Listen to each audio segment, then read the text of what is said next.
ver, esperemos que inicie. Disculpa, doctor. Sí, pregunta. Buenas noches. Quería Buenas preguntar noches. si no tenemos que alistar para eso del tallado los materiales que necesitamos. Sí, les voy a pedir con una semana de anticipación, todavía por ahora. Está bien, gracias, doctor. Ya, muy bien.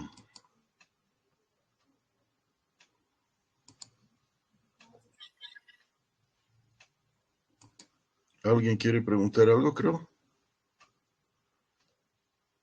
Ya, estamos viendo en este momento el título del tema para hoy, ¿no? Ahí está el título, dice Caracteres Generales de los Dientes.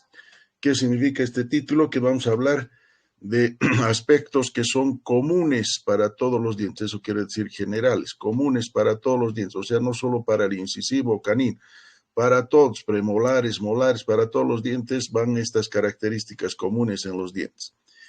Y una de estas, quizás una de las más importantes, es el color de los dientes. Vamos a empezar con esta característica que vamos a ver que es muy interesante en algunos casos. Bien, vamos a hablar del color que tienen nuestros dientes. Como bien sabemos, nuestros dientes pues son de color blanco, pero no es un blanco total, ¿no? Hay un blanco un tanto amarillento y es por eso que se define el color de los dientes como un blanco amarillento. Esto para la dentición permanente. En la dentición temporaria, aumenta el color blanco. Por tanto, se habla de un color blanco azulado para los temporarios, para los de leche. Los permanentes son blanco amarillento. Algunos autores en algunos otros libros los definen como un color marfil, ¿no? Y también algunos hablan de un color ebúrneo. Pero estos ambos, tanto el marfil como el ebúrneo, pues podrían ser sinónimos de blanco amarillento, así que nos quedamos con blanco amarillento, más blanco que amarillo. Ahora, el tono amarillento de los dientes va a aumentar a medida de que aumente el espesor de la dentina. Como habíamos visto en la clase anterior, cuando hablamos de histología, habíamos dicho que la dentina va a ir aumentando con el paso de los años. A mayor grosor de dentina, el color va a ser más amarillento de la pieza dentaria. A menor grosor va a ser más blanco. De que vamos a ver a continuación las variaciones fisiológicas que se dan pues en los dientes, variaciones fisiológicas y adquiridas. Eso después. Bueno, antes vamos a hablar un poquito acerca de cómo es que vemos a colores, ¿no? Si uno se pregunta cómo es que llegamos a ver el color blanco de los dientes o el de los objetos, ¿no? Un objeto verde, azul, celeste, qué sé yo, de cualquier color, pues para esto, como bien deben saber por sus amplios conocimientos, sobre todo de física, ocurren pues dos fenómenos. Uno, el fenómeno físico, que es la luz, y el otro, el fenómeno anatómico, que es la retina en los ojos. Hablemos un poquito para información, más que todo para que se enteren cómo es que llegamos a ver los objetos de distintos colores. Como bien sabemos, pues la luz pues viene a ser un conjunto de colores, puede ser natural o artificial, y la luz pues está bañando a todos los objetos. La luz pues viene en forma de ondas, ¿no? Físicamente, y alcanza pues a todos los objetos. Los objetos de la luz absorben todos sus tonos o sus haces, menos el color que van a ser vistos. Como bien sabemos, la luz pues está formado, como dijimos, por un conjunto de colores. Si hacemos una refracción de la luz, tenemos pues colores, los 7 colores básicos, ¿no? Los que se ven en el arco iris. El arco iris no es más que la refracción de la luz. Y esos colores pues que se vuelven a dividir pues hacen toda la gama de colores que conocemos. Entonces, esa luz llega pues a los objetos y estos pues absorben todos los tonos menos el color que van a reflejar, es el color del cual va a ser visto. El caso del blanco, como estamos viendo el color blanco de los dientes, pues no llega a absorber todos los haces y nos refleja pues ese color blanquecino, o sea, no llega a absorber todo, los refleja todo.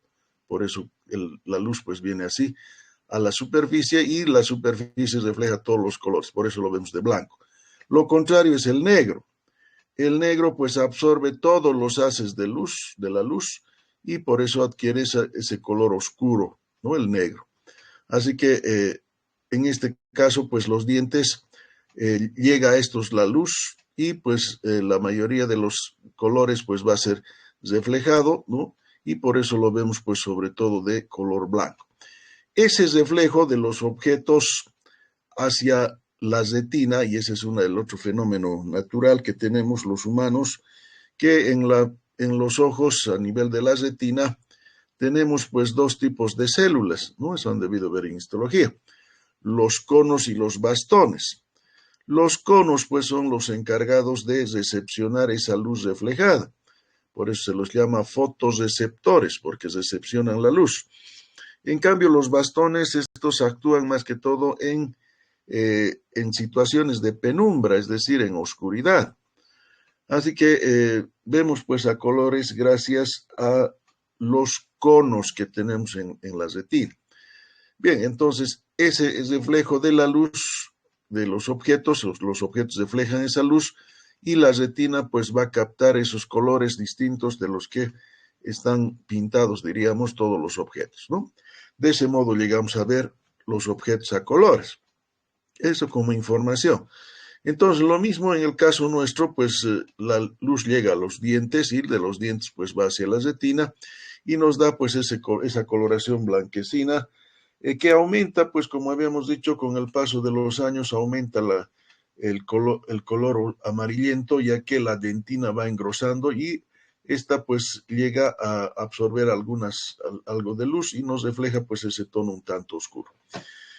Bien, entonces, es por esa razón, por la dentina, que vamos a tener, les decía ya hace rato, vamos a tener ciertas variaciones en cuanto a color de los dientes. Vamos a ver eso a continuación. Las variaciones pueden ser fisiológicas o normales o naturales, y las no fisiológicas o adquiridas, ¿no? Las que no son normales.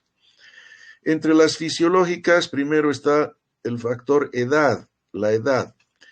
Con la edad, pues vamos a ver que los dientes, a medida que aumente la edad, ya habíamos dicho, aumenta el tono amarillento en los dientes, se vuelven más oscuros los dientes.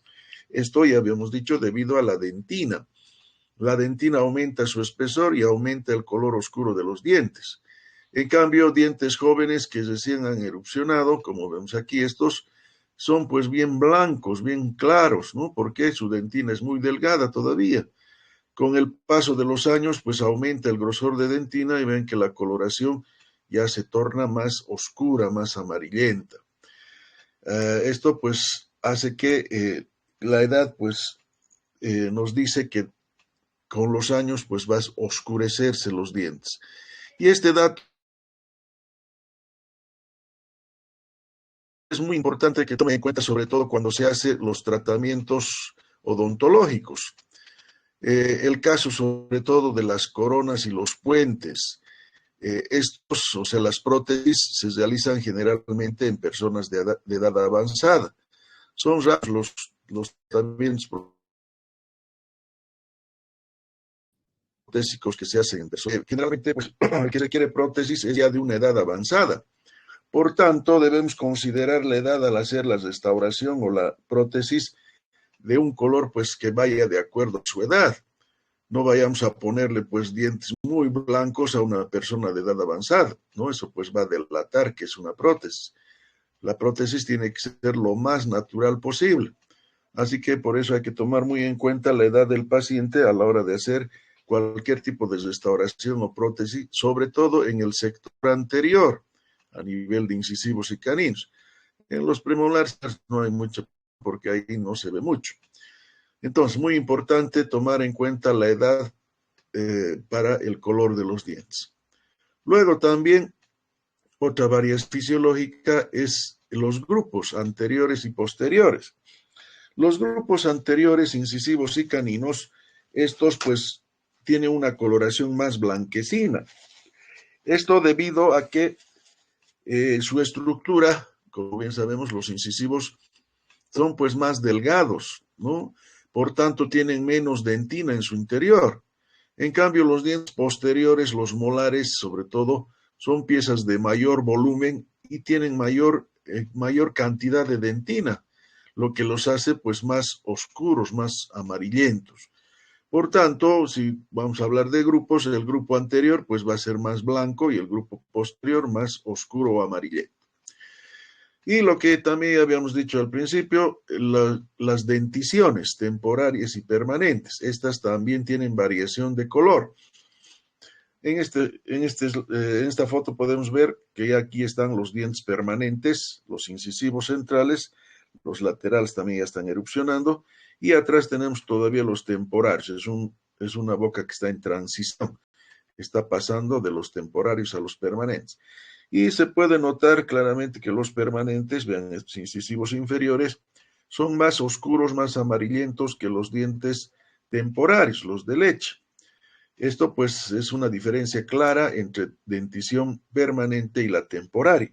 No es igual, ¿no? Ya que los temporarios son pues más blancos, habíamos hablado de un color blanco azulado.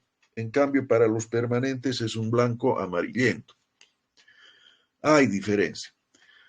Se dice también que de acuerdo al sexo masculino o femenino, hay cierta diferencia de tonalidad en el color de los dientes, aunque esto no es regla, no es regla, pero hay esa frecuencia que se ve que en el sexo femenino los dientes son más blancos, más claros, y el masculino se ve más oscuro o amarillento.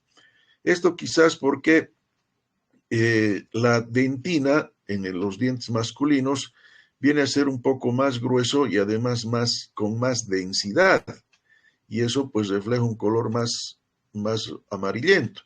En cambio, en el femenino, pues a pesar de que son dientes también a veces más pequeños, por tanto menos dentina y menos densidad, por tanto más blancos. No es regla, pero puede haber, ¿no? Lo que se ve con frecuencia es que los femeninos sean más blancos y los masculinos más oscuros, más amarillentos. También se observa en los dientes, respecto al color, el cambio a nivel de la tonalidad en una misma pieza. ¿Qué significa eso? Que en una misma pieza tenemos varias tonalidades, o sea, no es un color uniforme.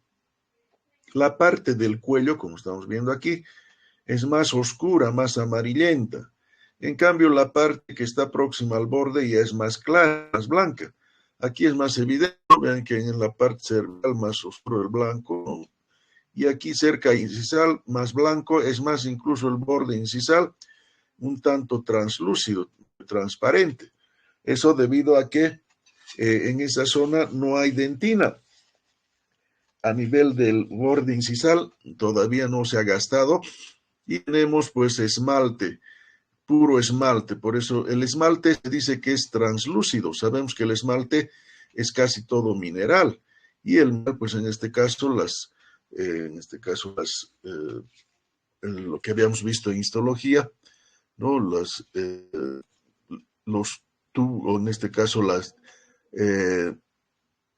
los minerales, sobre todo el calcio, ¿no? El fósforo, habíamos dicho, todos estos minerales pues nos dan una sensación de translucidez, o sea, pasa la luz, ya que no hay dentina a ese nivel. Y es por eso que los prismas de esmalte, pues a este nivel, nos dan esa sensación de transparencia, ¿no? Parece transparente. Pero esto con los años se va perdiendo por el desgaste, por la atrición, como vemos aquí, y desaparece esa zona translúcida del borde. No, eso se ve solo en dientes jóvenes que recién han erupcionado. Ya con la atrición desaparece esos bordes así. Entonces, les decía que hay una tonalidad más oscura en cervical, va aclarándose hasta incisal, que va a ser más claro. Esto también es otro dato muy importante a tomar en cuenta cuando hacemos restauraciones en el sector anterior. debemos tomar en cuenta que la parte cervical es más oscura. Habrá que usar una resina o un material más oscuro. Sabemos que las resinas vienen en distintas tonalidades y se puede conjugar pues una más oscura para el cervical, otra un poco más clara para el tercio medio y tercio incisal pues más clara, ¿no? Así que es un dato pues muy preciso, muy importante para las restauraciones. De ese modo pues nos sale la restauración más natural. Entonces, importante tomar en cuenta la tonalidad de una misma pieza, en una misma cara. Hasta ahí, pues todo esto que hemos visto responden pues a una causa. La causa viene a ser la dentina. La parte cervical en realidad pues tiene más dentina en esta zona. En cambio el borde pues ya casi no tiene dentina.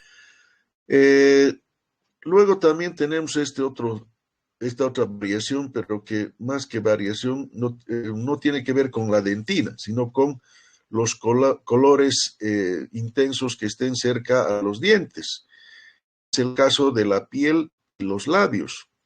Cuando la piel es muy oscura, el caso de los negritos, si la piel es muy oscura, resalta el color blanco de los dientes. Esto es por contraste, por colores contrastes, ¿no? El blanco, el negro y el blanco. Lo mismo ocurre con los labios. Si los labios están bien oscuros, si los pintamos como los pintan las señoritas, bien oscuros, resalta el color blanco de los dientes. Así que es una manera de resaltar el color de los dientes usando pues un labial más oscuro, ¿no? Casi negruzco. Eso es por contraste. A eso llamamos contraste. Bien, luego también tenemos otro fenómeno muy importante en los dientes que llamamos el brillo natural de los dientes. Si bien no está muy ligado al color, pero sí es un fenómeno que observamos en la superficie dentaria. Por efecto de la luz, cuando llega a la superficie, esta nos refleja pues la luz en un mismo sentido. Eso nos da una sensación de brillo natural. Eso se debe a la superficie de los dientes, las cuales pues estas superficies del esmalte son sumamente lisas, es decir, no tiene rugosidades, no tiene irregularidades. Aquí en este esquema podemos ver mejor eso. Cuando la superficie es lisa, como es lo normal, vean, los haces de luz llegan a la superficie y se reflejan todas en una misma dirección. Eso pues nos da una sensación de brillo natural. En cambio, lo contrario, si la superficie está rugosa, irregular, cosa que ocurre, por ejemplo, cuando hacemos desgastes o cuando hacemos para hacer el grabado ácido, con el grabado ácido hacemos una desmineralización superficial, se vuelve todo irregular. Y ahí los haces de luz chocan en esa superficie irregular y se reflejan en todas direcciones. Eso nos da una sensación de opacidad, de diente opaco. Esto pues es similar al vidrio, ¿no? Si comparamos el esmalte con el vidrio, cuando el vidrio en la ventana, por ejemplo, si está bien pulido, el vidrio pulido, liso, nos da pues al contacto con la luz una sensación de brillo. Pero ¿qué pasa si es un vidrio esmerilado, un vidrio, el caso del vidrio catedral que llaman también, ¿no? Rugoso, irregular? En esos pues se refleja en distintas direcciones la luz y nos da una sensación de opacidad, de opaco, ese vidrio es opaco. Lo mismo ocurre pues con el esmalte, ¿no? Cuando está liso, brilla. Si no está liso, se ve pues opaco. Así que ojo, este dato también hay que tomar muy en cuenta cuando hacemos cualquier tipo de restauración en los dientes. Si nos olvidamos el último paso de una restauración o de una prótesis, que es el pulido, si no pulimos la superficie nos va a quedar rugosa. Claro que es una microrrugosidad, ¿no? No se llega a apreciar fácilmente. Esa microrrugosidad pues hace que sea un diente opaco. Una vez que instalemos la prótesis o la carilla o qué sé yo, la restauración, al contacto con la luz, va que ese diente está opaco con respecto a los vecinos que están brillando. Así que eso se debe pues a que la superficie está rugosa. Así que lo que debemos hacer siempre al terminar cualquier tratamiento, sea restauración, sea prótesis, incrustación, cualquier otro tipo de tratamiento, siempre tiene que tener el último paso, como último paso, el pulido, ¿no? Así que tiene que estar lisa la superficie para que nos dé esa sensación de brillo. Esto aumenta más el caso de la humedad, ¿no? Cuando está por la saliva los dientes, pues ahí vamos a ver que el brillo pues aumenta, ¿no? Al contacto con la luz. Bien, entonces tomen en cuenta que la superficie de los dientes debe ser lisa para ver el brillo. Luego tenemos hasta ahí pues las variaciones fisiológicas. Ahora hablemos un poco de las variaciones no fisiológicas, es decir, de las variaciones adquiridas, o sea, que vienen de afuera. Entre estas, pues el más común, el que vamos a ver mayormente, es los dientes desvitalizados. Vale decir, los dientes que están muertos, que ya no tienen vida. Es el caso de los dientes tratados. Cuando se extirpa la pulpa de la pieza dentaria, el diente pues obviamente se muere, ¿no? Ya no tiene vida, ya se le ha quitado la pulpa. Ese tipo de dientes van a ir cambiando de color, de coloración. De lo blanco que eran, se van a ir volviendo un poco oscuros, un color plomizo, en algunos casos muy fuerte, que afecta mucho la estética. Así que es diríamos, pues una consecuencia de los dientes tratados, o los dientes desvitalizados, los dientes muertos. Eso pues ocurre porque materia orgánica que estaba en la dentina de la pieza dentaria, recuerden, en histología hemos visto que en la dentina hay conductos analículos que están ocupados por las prolongaciones protoplasmáticas de los odontoblastos. Esa es la materia orgánica. Esa materia orgánica atrapada en los conductillos no va a salir con la endodoncia. Esa materia orgánica es la que al descomponerse pues produce ese cambio de coloración. Y es por eso que en estos casos pues el diente se va a ir tornando cada vez más oscuro. Este cambio de color, que no es nada agradable, es peor o aumenta o es grave mientras más joven se empieza. Es decir, si muy tempranamente, una vez erupcionado y se nos ocurre hacer el tratamiento de conducto, si muy tempranamente hemos hecho el tratamiento de conducto, hemos desvitalizado la pieza, el cambio de color va a ser muy fuerte, va a ser muy rápido y nada agradable a la vista. En cambio, si el diente es viejo, si ya tiene mucha edad y hacemos el tratamiento, como la dentina ya está gruesa y está ya alejada de la superficie, el cambio de color va a ser mínimo, no se va a notar mucho, o sea, no se va a oscurecer esa pieza. Así que eso nos dice que en dientes jóvenes, en dientes que están recién erupcionados, no se debe hacer tratamientos de conducto, ¿no? Es el último recurso. Lastimosamente, muchos colegas, muchos compañeros, ¿no?, odontólogos, quizás por razones de cobrar más, ¿no?, que no es nada ético, transforman pues una cavidad cariosa en una endodoncia. Es decir, por cobrar más, cuando la cavidad cariosa es muy profunda, directamente pues se van a hacer la endodoncia, ¿no? Les dice al paciente, no, ya está muy profundo, que vamos a hacer tratamiento de endodoncia, eso ya no te va a doler nunca más. Obviamente no le va a doler nunca más, pero ese diente pues se va a ir tornando oscuro por un lado y por otro pues tiende a fracturarse muy tempranamente. Esto porque al quitarle la pulpa a la pieza dentaria, la dentina se va a secar y al secarse la dentina pierde su elasticidad, se vuelve rígido y un material rígido al contacto, a la presión, tiende a fracturarse, se puede fracturar fácilmente. Así que no hagan eso. Si el diente es joven, traten de salvar, ¿no? Quizás con una triple protección, tratar de que la pulpa pues siga viva y siga produciendo dentina. Pero si le quitamos la pulpa a un diente joven, pues hasta ahí nomás la producción de dentina y consecuencias, cambio de color y también tendencia a la fractura.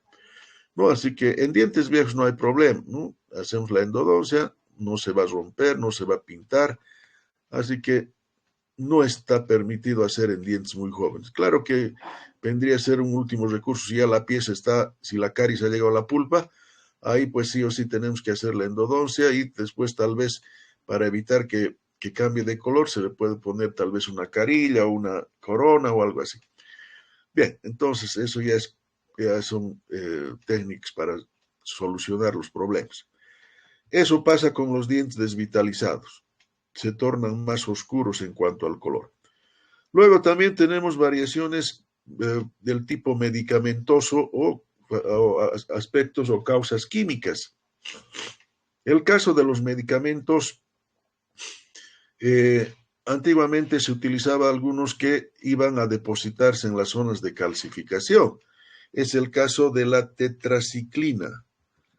Aquí estamos viendo, este es el caso de la tetraciclina, a pesar de que es un diente, una persona de edad avanzada por las retracciones, pero sí vean el color de los dientes, un tono oscuro, ¿no? Muy oscuro, debido a que la tetraciclina en pacientes jóvenes, es decir, cuando están formando la dentina, la tetraciclina tiende a depositarse en estas zonas de calcificación, tanto huesos como dientes, y produce pues este cambio que no es nada agradable, no al menos en la parte estética. Pero esto pues hoy en día ya no se ve mucho porque ya la tetraciclina pasó a la historia, ¿no? Ya no se usa ese medicamento. Luego también algunos otros medicamentos que son muy pigmentados. Hay uno, por ejemplo, el de la dilantina. La dilantina es como el alquitrán, bien pegajoso, y produce pues manchas adheridas en la superficie de los dientes. Pero esta pues también ya no se usa mucho. Y en cuanto a sustancias químicas, la que podemos citar y que es muy común es el exceso de flúor. El exceso de flúor puede producir cambios de coloración que van del blanco lechoso hasta el marrón oscuro. Se los llama a los dientes pigmentados por por flúor, se los llama dientes veteados, porque parecen pues venas como vetas, de ahí viene el nombre de veteado, porque parecen vetas que están en la superficie, o sea, en la estructura del diente. Estos dientes veteados por exceso de flúor, si bien no son nada agradables en la parte estética, pero sí son sumamente duros, ¿no? Ya que como sabemos el flúor se utiliza pues para fortificar el esmalte y en exceso pues lo vuelve más duro al esmalte. Pero el problema es el cambio de coloración, que no es agradable. No de ahí que algunos recurren a las coronas, a las carillas para solucionar ese problema. Pero la ventaja es que son dientes duros, muy resistentes a las caries, ¿no? Por el exceso de flúor. Esto ya no se ve mucho, pero sí, antiguamente en el área rural se veía pues los dientes veteados debido a que las personas pues generalmente consumen agua de pozo y muchas veces en el agua de pozo el exceso de flúor no está controlado. Así que toman pues con mucho flúor y sobre todo en niños que están formando dentina, producen pues los famosos dientes veteados, ¿no? Así que eso se debe al exceso de flúor, sobre todo en pacientes jóvenes, ¿no? Es donde se va a pigmentar los dientes. Bien, ¿qué más? Finalmente tenemos como cambios de coloración a las manchas adheridas. Esto pues ocurre muy a menudo, muy frecuente, por los alimentos y bebidas que consumimos. La mayoría de las bebidas y alimentos tienen pues sustancias muy pigmentadas, ¿no? Sobre todo los refrescos, ¿no? Que vienen con pigmentos muy fuertes que se adhieren a la superficie de los dientes y causan manchas que tampoco son agradables. La ventaja de estas manchas adheridas es que, como su nombre lo dice, están pues adheridas, están Se, pegadas en la superficie. A ver, ese es el pode micrófono. sim. A ver, ese micrófono apague. ¿Quién está con el micrófono abierto? Les decía, estas manchas están adheridas en la superficie y por tanto se las puedes retirar. Para eso pues son las limpiezas dentales. La limpieza dental no es solo retirar el sarro o tártaro que se junta entre los dientes. Las limpiezas también quitar estas manchas adheridas en la superficie. Estas manchas pues desaparecen con una buena abrasión, es decir, un buen desgaste. Normalmente pues el cepillado no llega a retirar bien las manchas adheridas. Se requiere pues algo más áspero, ¿no? El caso de los abrasivos. Hay pastas abrasivas que de uso odontológico que con el cepillo rotatorio, con el torno, pues llega a quitar las manchas adheridas. Aquí tenemos un ejemplo, ¿no? Fíjense aquí las manchas, estas son las manchas adheridas. Vean, están bien pegadas a la superficie dentaria y no salen fácilmente con el cepillado. Se requiere pues una limpieza más profunda y vean, esta es la misma boca donde ya se ha quitado esas manchas, ya no están esas manchas. Estas manchas pues pueden provenir también de, por ejemplo, las bacterias. Hay algunas manchas que se producen pues por las bacterias, ¿no? Hay bacterias productoras de manchas, o sea, que producen y se adhieren a la superficie. No siempre es de la comida o la bebida. Esas manchas pues se las puede retirar. El caso también de la coca, ¿no? Han debido ver, es muy común ver en nuestro medio, las personas que consumen coca tienen pues los dientes pigmentados verde, ¿no? De un color verde. Así que eso también se puede retirar, ¿no? Con una buena limpieza. ¿Qué más? A ver, el caso del café también, ¿no? Los adictos al café producen también manchas, sobre todo en la parte cervical, en la parte del cuello. Y es eso lo que tiene que retirarse. Estas manchas, como decíamos, se retiran con un buen cepillado, con una buena limpieza. Por eso se recomienda por lo menos unas 2 veces al año, ¿no? Hacer una limpieza profunda, esto con un torno rotatorio, para eliminar estas manchas. Ya que no debemos exagerar con el uso de abrasivos, porque estos también a la larga llegan a gastar los dientes. Por eso les decía máximo dos veces por año nada más. Esto es pues como, para que se entienda bien, es pues como las manchas, como los pigmentos que se adhieren a los utensilios. Todos han debido ver en su cocina, ¿no? Que las ollas, tanto cocinar los alimentos que están pigmentados con ajíes, colorantes, producen pues mancha en la superficie interna de la olla, ¿no? El caso del aluminio sobre todo. Y se ve pues opaca esa superficie, ya no se ve clara como era antes. ¿Y qué hacemos? Pues agarramos un poquito de piedra pómez o bombril y raspamos pues la superficie de la olla. Se elimina todas esas manchas que estaban adheridas y vuelve pues el color y hasta el brillo del aluminio, ¿no? Se ve como nuevo. Lo mismo ocurre pues en los dientes. Vean, las manchas están fuertemente adheridas y tenemos que raspar, limpiar eso para que vuelva el color normal de los dientes, se ve hasta más blanco, ¿no? Porque se ha quitado esas manchas que están fuertemente adheridas. Así que estas manchas se las puede retirar, se las puede quitar, no se quedan. El caso de la tetraciclina y los dientes veteados, aunque limpiemos, aunque raspemos 100 veces, no va a salir, ¿no? Porque eso está en la estructura, en cambio esto está en la superficie. Bueno, este es un caso de blanqueamiento, ¿no? Ven que está más oscuro aquí y aquí ya más claro. Y esto que vemos aquí abajo, nada que ver con el color, sino más que todo, es una amelogénesis imperfecta, se llama, es porque no se formó el esmalte. En estos dos incisivos centrales, vean que la parte del tercio medio hasta incisal es la dentina la que estamos viendo, ¿no? Es amarillento. En cambio, esta parte cervical sí tiene esmalte, ¿no? Por eso está un color más blanquecino. La parte de abajo no tiene esmalte, es pura dentina. Es porque no se ha formado la dentina en estos dos dientes. ¿No? A eso le llamamos amelogénesis. Y eso, pues, obviamente, da una coloración diferente porque es la dentina la que está expuesta. Bueno, eso entre paréntesis, ¿no? A ver, ¿qué más? Entonces, las manchas adheridas se las puede quitar con una buena limpieza. Bueno, también existe casos donde se ha visto dientes un tanto rosados, ¿no? Los llaman dientes rosados algunos.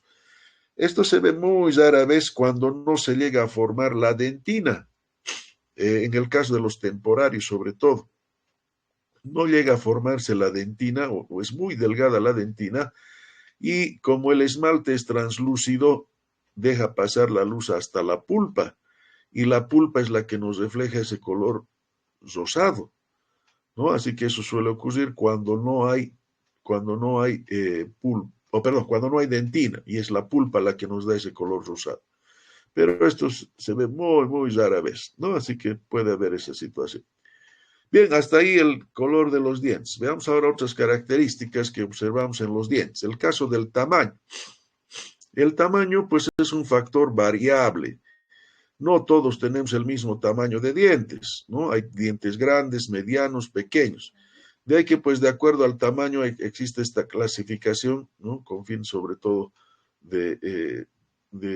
para historias clínicas, donde se los clasifica en macrodontos, mesodontos y microdontos. El prefijo nos dice, ¿no? Macro, grande, meso, mediano y micro, pequeño, ¿no? Así que, de acuerdo al tamaño que tenga el paciente los dientes, clasificaremos como macrodonto, mesodonto o microdonto.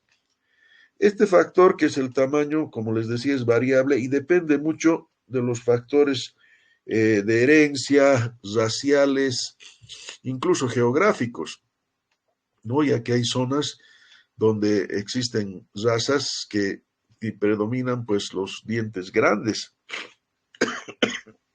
Perdón. El caso nos habla el libro de Australia, ¿no? Nos dice que en Australia hay muchos grupos étnicos y entre ellos dice que pues predominan los macrodontos, o sea, personas, habitantes de ahí que tienen dientes grandes. En algunos, pues, de acuerdo al tamaño también del tamaño del macizo craneofacial, hay también microdontos, personas pequeñas que generalmente tienen dientes pequeños. De ahí que hay también esa relación de que está relacionado con el tamaño de los dientes, con el tamaño del macizo craneofacial, o sea, de la cabeza y en este caso la cara. Y esto a su vez está relacionado con el tamaño del cuerpo, ¿no? De ahí que pues por el tamaño del diente se puede establecer el tamaño de la cara, el tamaño de la cabeza y el tamaño del cuerpo. Así que hay patrones donde se relaciona pues el tamaño de los dientes con los demás tamaños, ¿no? Dentro de lo que es el tamaño de los dientes tenemos este factor que nos habla del índice de Aichison. Esto tiene que ver pues con la cierta diferencia de tamaño que existe entre el central, incisivo central y el lateral, esto tanto en el sexo femenino como en el sexo masculino. Este índice de Aichison lo utilizan mucho los que trabajan en odontología forense, ¿no? Donde tienen que determinar en restos humanos, por ejemplo, determinar el sexo, si era hombre o mujer. Ahí se aplica este índice de Aichison. ¿Y qué nos dice este índice? Nos dice que el diámetro mesiodistal del incisivo central superior dividido, o sobre si quieren, el diámetro mesiodistal del incisivo lateral superior multiplicado por 100, el resultado, si nos sale más de 150, corresponde al sexo femenino. Si nos sale menos de 150, al sexo masculino. ¿Por qué razón? Porque en el sexo femenino, entre el central y el lateral, existe mayor desproporción de tamaño, es decir, el lateral, si bien es pequeño, pero es más reducido que el central, ¿no? Se nota esa diferencia clara entre el central y el lateral. En cambio, en el sexo masculino, esa desproporción entre el central y el lateral no es tan fuerte, ¿no? O sea, no es tanta la diferencia, ¿no? Hay un poco más de equilibrio. Obviamente sí, el lateral es más pequeño, pero no es tanta la diferencia como en el sexo femenino. Por eso nos dice más de 150 significa más desproporción entre el central y el lateral. Menos de 150, menos desproporción de tamaño entre el central y el lateral. ¿No? Así que este diámetro o este índice lo utilizan pues para determinar el sexo. Se toma entre el central y el lateral. El diámetro mesio-distal del central se toma desde la parte más prominente de la cara mesial, aquí sería, a la distal. Toda esa medida se anota aquí arriba y abajo se anota la medida del lateral, desde distal hasta mesial. Eso se divide y se multiplica por 100. Si no sale más de 150, pues ya habíamos dicho, es del sexo femenino. Y si no sale menos de 150, el sexo masculino. De ese modo, pues pueden determinar si era hombre o mujer, ¿no? Relacionando el central con el lateral. Pero esto pues no es regla, ojo, no es regla, puede haber que una disposición contraria, ¿no? O por ahí sale justo 150 y no sabemos si era hombre o mujer. Hay otros datos, seguramente han aprendido ya en anatomía humana, generalmente llevan, donde les enseñan en los huesos también la diferencia entre huesos femeninos y huesos masculinos, o sea, cómo reconocer si era hombre o mujer a través de los huesos. Ahí les hablan, por ejemplo, de la zona, del frontal, quizás el más seguro es la apófisis mastoides, que está detrás del oído. Esa apófisis mastoides en el varón es bien desarrollado, bien grande, llega hasta el plano horizontal, ¿no? Cuando colocamos sobre una mesa. En cambio, en el sexo femenino, esa apófisis mastoides es bien pequeño, bien reducido, no llega al plano horizontal. Así que hay varios métodos que se usan para poder determinar si era hombre o mujer. Bien, entonces hemos conocido el índice de Aichison, que sirve para determinar el sexo, tomando en cuenta el diámetro mesio-distal del central y el diámetro mesio-distal del lateral, ¿no? Eso multiplicado por 100, eso nos dice ese índice. Eso en cuanto al tamaño, ¿no? Que es un factor variable, no todos tenemos el mismo tamaño de diente. Hablemos ahora de forma. La forma. La forma se establece sobre todo en los dientes anteriores, ¿no? Que son los más importantes, como habíamos ya señalado en una clase anterior, para la estética, son más importantes para la estética. Así que sabemos muy bien que la pieza más importante, el 100% de importancia estética, es para el central. De ahí vas reduciendo hacia los molares menor porcentaje, ¿no? Así que el central superior es la pieza de mayor importancia. Por eso se lo toma en cuenta para considerar la forma. Según Leon Williams, un autor antiguo, se establece 3 tipos o 3 formas o figuras a nivel del incisivo central. Tenemos la forma un tanto cuadrilátera, cuadrangular, triangular o, en algunos casos, ovoidea u ovoidal, ¿no? 3 formas básicas: cuadrangular, triangular y ovoidal. Ahora, según otra autora que también nos relaciona la forma, nos dice que la forma de los incisivos centrales guarda relación con la forma del contorno facial, o sea, del rostro, y nos dice que en forma invertida se reproduce la forma del incisivo central. Esta parte del mentón sería la parte cervical, y esta parte que está recta, que está en este caso a nivel de la naciente de los cabellos, sería el borde incisal. Pero esto ha sido discutido porque en algunas personas, pues, si no tienen cabello o si son calvos, no habría pues dónde tomar el borde incisal, ¿no es cierto? Así que muchos nos hablan de que este borde incisal tiene que estar a nivel de las cejas, a este nivel, ¿no? Aquí sería el borde incisal, y el contorno del rostro pues sería el contorno del incisivo central, ¿no? Así que hoy en día se toma más que todo la línea horizontal a nivel de las cejas, no tanto así de la naciente del cabello, porque en algunas personas no está bien establecido, ¿no? Sobre todo en los calvos. Bien, entonces, esto es importante tomar en cuenta cuando vamos a elegir la forma de diente para una prótesis. Si vamos a hacer una prótesis total para un paciente, debemos elegir la forma que vamos a utilizar de diente para el incisivo central. Para esto, pues habrá que ver el rostro, ¿no? Ya que ya no tiene dientes el paciente, así que para comprar los dientes artificiales debemos ver el rostro. Si es un rostro cuadrangular, habrá que buscar incisivos cuadrangulares. Pero si es triangular, habrá que buscar dientes más triangulares. U ovoidal, si el rostro es más ovoideo. En cuanto a forma, vamos a ver más adelante, también hay cierta diferencia entre hombres y mujeres. Generalmente los varones tienen un rostro cuadrado o triangular, y en cambio el sexo femenino es más ovoideo el rostro. De acuerdo a eso, pues se elige la forma correcta del incisivo para poder hacer pues una buena prótesis, ¿no? Es decir, no podemos ponerle a un rostro cuadrado dientes triangulares, ¿no? No va con la forma, no hay esa relación. Pero a la hora de comprar los dientes artificiales, pues el que compra no es el dentista, el que compra es el protesista, el técnico dental, el que hace la prótesis.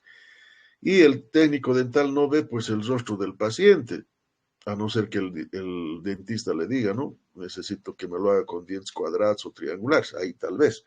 Pero generalmente no ocurre, es más, muchas veces ni se fija el dentista la forma del rostro. Así que para el protesista existe otra técnica. Vamos a ver eso. El protesista, para comprar la forma adecuada para el incisivo central en los dientes artificiales, se basa en el reborde alveolar del modelo que se ha obtenido de la boca del paciente. Esto, pues el dentista saca la impresión y vacía en yeso y obtiene el modelo que va a mandar al protesista para que haga la prótesis. Entonces, en ese modelo se puede establecer también la forma del incisivo central. Como vemos aquí, esto que está en blanco es el incisivo central. Y si trazamos por el borde, por la parte más elevada del borde, una línea siguiendo esa curvatura, y en la parte posterior, que es la zona amular, donde termina el reborde, trazamos una línea horizontal, vendría a ser el borde incisal, y esta parte anterior vendría a ser la parte cervical del incisivo. O sea que se reproduce también la forma del incisivo en el reborde alveolar, pero ojo, solo en el superior, en el arco superior. El arco inferior generalmente es más elíptica o en algunos casos pues más parabólica. Así que esto solo para el arco superior, solo tomando en cuenta el arco superior. De ese modo el protesista pues establece exactamente la forma que necesita para esa prótesis, ¿no? Esto coincide pues también con el rostro. Si la figura es cuadrangular, el incisivo va a ser cuadrangular y también el rostro va a ser cuadrangular, ¿no? O sea, hay relación entre esos tres elementos, el rostro, el reborde alveolar y el incisivo central. Bien, en esta imagen estamos viendo la explicación para las distintas formas que se van a establecer en los dientes. Si uno se pregunta por qué resulta más cuadrado, por qué resulta más triangular, o por qué el canino tiene este borde en incisal, la respuesta pues está en la teoría del crecimiento de los lóbulos. Cuando se está formando esta parte vestibular, se forma a partir de 3 lóbulos, ¿no? Todo esto es un lóbulo. Estos 3 lóbulos crecen y se unen y crecen pues todos de acuerdo a la forma que van a establecer. Si crecen los 3 lóbulos iguales para arriba, para abajo y para los costados, van a establecer un diente un tanto cuadrangular. Pero si el lóbulo del centro crece más para arriba y los laterales se quedan pequeños, la figura va a resultar más triangular. El caso del canino también nos explica esta teoría. Nos dice que el lóbulo central crece no solamente a los costados, como estamos viendo aquí, sino también de arriba para abajo. Esta flecha nos dice que este lóbulo central crece más para abajo para formar esto que es el borde incisal, ese pico o punzón que tiene el canino. Entonces es debido al crecimiento del lóbulo central. incluso en este mismo canino, hacia vestibular también crece este lóbulo central, como también lo hace hacia palatino. De ese, perdón, de ese modo llega a formarse esa gran convexidad que tiene el canino. Así que esta teoría nos habla de que el crecimiento de los lóbulos es la que determina las distintas formas que van a tener los dientes ya formados. Y aquí estamos viendo pues la diferencia en cuanto a forma entre dientes femeninos y masculinos, ¿no? Como habíamos dicho, hay diferencia también entre los dientes femeninos y masculinos. Los femeninos generalmente, no es regla, pero generalmente tienen la forma ovoidea o ovoidal. Los ángulos son más romos y la superficie es más convexa, la superficie vestibular, ¿no? Los masculinos, los dientes masculinos, tienden a ser cuadrangulares o en algunos casos triangulares, tienen ángulos marcados y una superficie más plana. Veamos eso en el dibujito del índice de Achiso. Aquí, fíjense, el diente femenino tiene más curvatura, ¿no? Es más convexo. La figura más ovoidea porque sus ángulos son más romos, más redondeados. Miren, los ángulos están bien redondeados. Y la superficie es bien convexa, ¿no? Bien curva. En cambio, los masculinos, generalmente estos pues pueden ser triangulares o cuadrangulares, pero se caracterizan por estos ángulos bien marcados, bien definidos. Y esta superficie, como estamos notando aquí, por el brillo que tiene, es más plana, ¿no? No tiene mucha convexidad, no tiene mucha curvatura. Es más plana la superficie vestibular. Entonces, hay cierta diferencia en cuanto a forma entre dientes femeninos y masculinos. Entonces, vean que son muchos los datos que utiliza la odontología forense para establecer a través de los dientes si la persona es femenino o masculino, ¿no? Si los restos humanos, ¿no? Muchas veces por accidentes, por quizás alguna tragedia, en accidentes, sobre todo incendios, se consume o se llega a perder todo el tejido blando. Y para reconocer si era hombre o mujer, pues se recurre a estos métodos, ¿no? El índice de Achizó, la forma de los dientes y otros como los de los huesos también para poder establecer si era hombre o mujer la persona. Así que en los dientes también hay información, ¿no? Sobre si eran femeninos, si es de femenino o de masculino. Bien, eso pues en cuanto a la forma, ¿no? Hay esa diferencia entre dientes femeninos y masculinos. Finalmente, pues hablemos de lo que es la dureza y el comportamiento de los dientes ante los agentes térmicos y eléctricos, ¿no? Con esto vamos a terminar las características. La dureza es una característica también que observamos en los dientes, ya que los dientes, como bien sabemos, son considerados órganos duros. Y esto ya sabemos que se debe a su estructura, ya hemos visto este tema. La estructura inorgánica, la composición inorgánica que está en mayor concentración es el que le da la dureza a los dientes. Repasemos, habíamos hablado que para el esmalte un 97%, algunos autores, como habíamos dicho, manejan un poco más, hasta 99, algunos incluso. Así que 97 nos quedamos, Figura y Garino nos habla de 97. La dentina 69, redondeando 70% puede ser, y el cemento un 46%, ¿no? Hasta 50 incluso redondeado. Todo esto nos hace suponer que los dientes pues son órganos duros, muy duros. Esto de acuerdo a su función. Sabemos que la función de los dientes es sobre todo la masticación, la trituración de los alimentos. Y es por eso que con los dientes podemos triturar alimentos duros, por su dureza. Pero tampoco tiene que ser, tenemos que exagerar, ¿no? Puede ser que algunos objetos tengan mayor dureza que nuestros dientes y si masticamos esto, pues pueden llegar a romperse nuestros dientes, ¿no? Pero la característica es que son órganos duros debido a su estructura. Esto sobre todo para resistir el embate físico-químico microbiano. Físico, pues en cuanto a la masticación, ¿no? Químico, pues las sustancias químicas, la única sustancia química que afecta a los dientes, habíamos dicho, es la presencia de ácidos. Eso pues destruye, desmineraliza los tejidos, estos minerales, llegan a desmineralizarse por presencia de ácidos.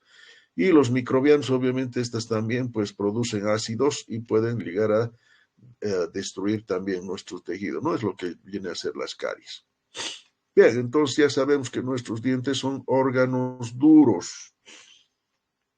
Luego, para terminar, tenemos el comportamiento de los dientes ante los agentes térmicos y eléctricos. ¿Quiénes son los agentes térmicos?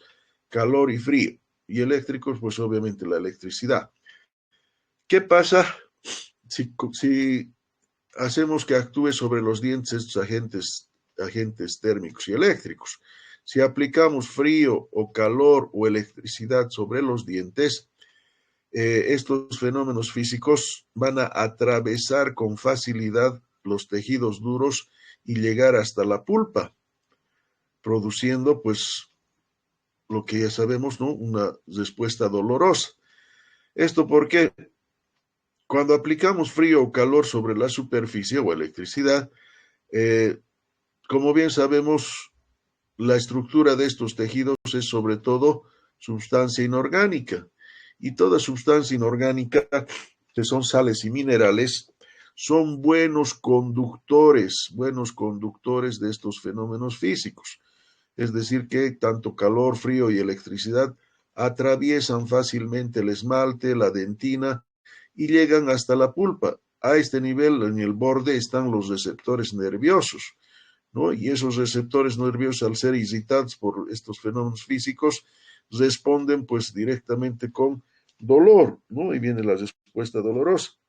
Así que por eso los agentes térmicos y eléctricos pues nos producen dolor en los dientes. Ahora, ese dolor, esa respuesta dolorosa, se aprovecha en odontología para comprobar la vitalidad pulpar. Es decir, que si aplicamos frío, calor o electricidad sobre un diente y hay respuesta dolorosa, o sea, duele el diente, significará que ese diente está todavía vivo, que su pulpa todavía está viva y responde. Pero si ya no tenemos pulpa, si ya se murió, aplicamos frío, calor o electricidad y pues no hay respuesta dolorosa, así estemos, aunque una hora ahí sobre el diente con el instrumento caliente, no va a haber respuesta dolorosa porque ya no hay nervio, ya no hay pulpa. Entonces, de ese modo establecemos si el diente está vivo todavía o ya se ha muerto. Así que para eso sirve estos fenómenos físicos en la parte odontológica, para comprobar la vitalidad pulpar.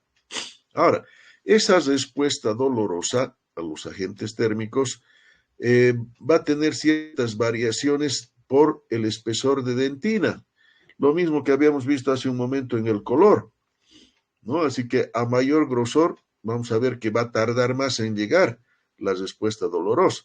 A menor grosor, pues va a llegar más pronto hasta la pulpa y el dolor va a ser casi inmediato. De ahí que pues se consideran los mismos factores que habíamos visto en el color. Por ejemplo, la edad. Si el diente es joven, tiene poca dentina, si aplicamos frío, calor o electricidad, la respuesta dolorosa va a ser casi inmediata, o sea, va a doler rápido. ¿Por qué? Porque ha atravesado fácilmente y rápido el esmalte y la dentina, porque tiene poca dentina. Pero ¿qué pasa si es un diente viejo? Si es un diente viejo, tiene más dentina. Por tanto, la respuesta se va a dejar esperar.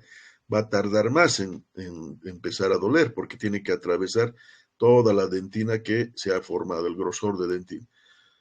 Así que la edad tiene que ver, pues, con respecto a la respuesta dolorosa. Por eso hay que considerar, si vamos a probar la vitalidad pulpar, hay que considerar la edad. Si es joven, pues va a ser rápido, inmediato. Si no hay respuesta, pues significa que la pulpa está muerta.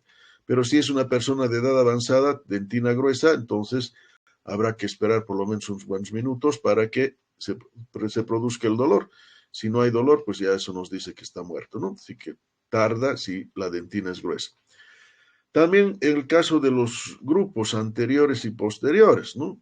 El grupo anterior, incisivos y caninos, estos son más sensibles a estos cambios térmicos, es decir, duelen más rápido. ¿Por qué?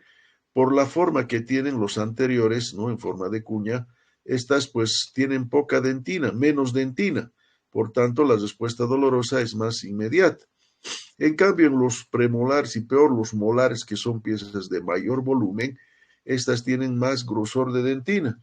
Y es por eso que la respuesta dolorosa pues se deja esperar, va a tardar, ¿no? Así que los posteriores son más voluminosos, más gruesos, más dentina. Y los anteriores pues son más delgados, ¿no? Y por eso duele más. Es el caso también de, seguramente les va a ocurrir esto, cuando estén tratando una pieza anterior, van a notar que los anteriores son más sensibles, duele más pronto, el paciente se queja más cuando hacemos una cavidad para una restauración, si estamos haciendo una cavidad con la fresa, y a medida que lleguemos a la dentina, ya la respuesta dolorosa va a ser inmediata de ese paciente, o sea, se va a quejar, muy sensible el diente anterior. ¿Por qué? Porque al hacer la rotación con el torno, con la fresa, y al hacer fricción con la dentina, producimos calor. Y es ese calor el que atraviesa lo que queda de dentina hasta llegar a la pulpa, produciendo la respuesta dolorosa. Como es delgado esta pieza anterior, ese calor va a llegar muy pronto a la pulpa, provocando dolor casi inmediato. Por eso el diente anterior reacciona más rápido con dolor.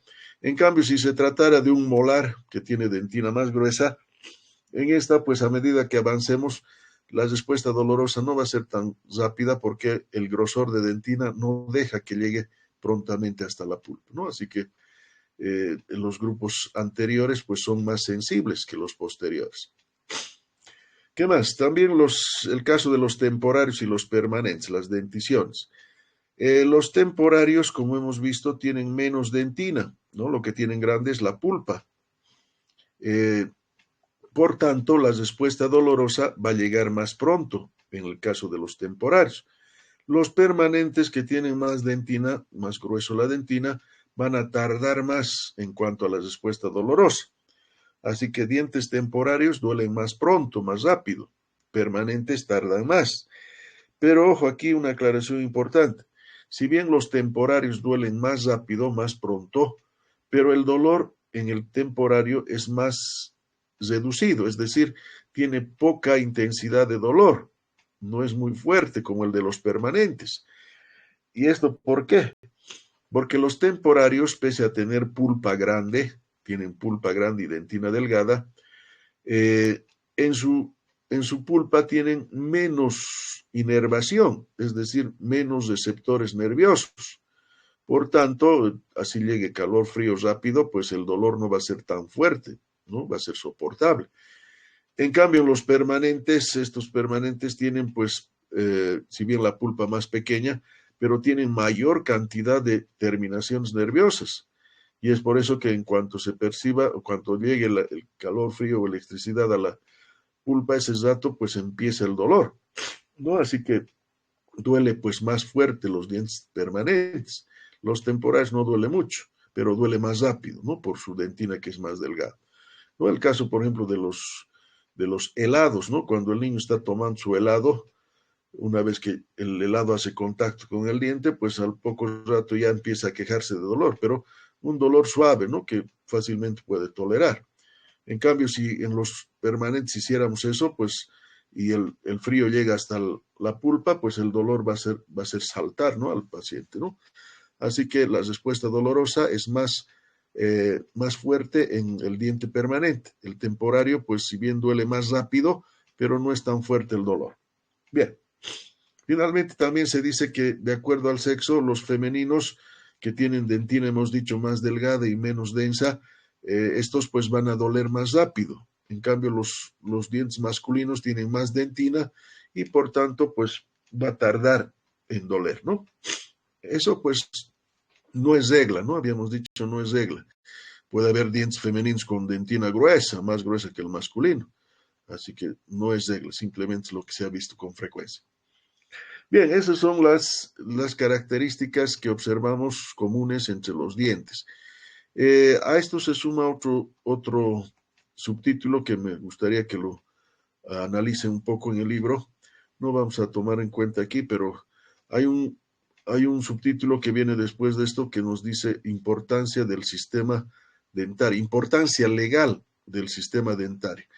Nos habla pues sobre todo de la parte, eh, más que todo legal, nos habla de la parte forense, ¿no? O sea, cómo reconocer, cómo identificar restos humanos a través de los dientes, el caso también de la historia clínica, que es muy importante, cómo identificar a las personas por su historia clínica, cosa que es muy, muy, muy interesante saber para la odontología, al menos los que van a hacer.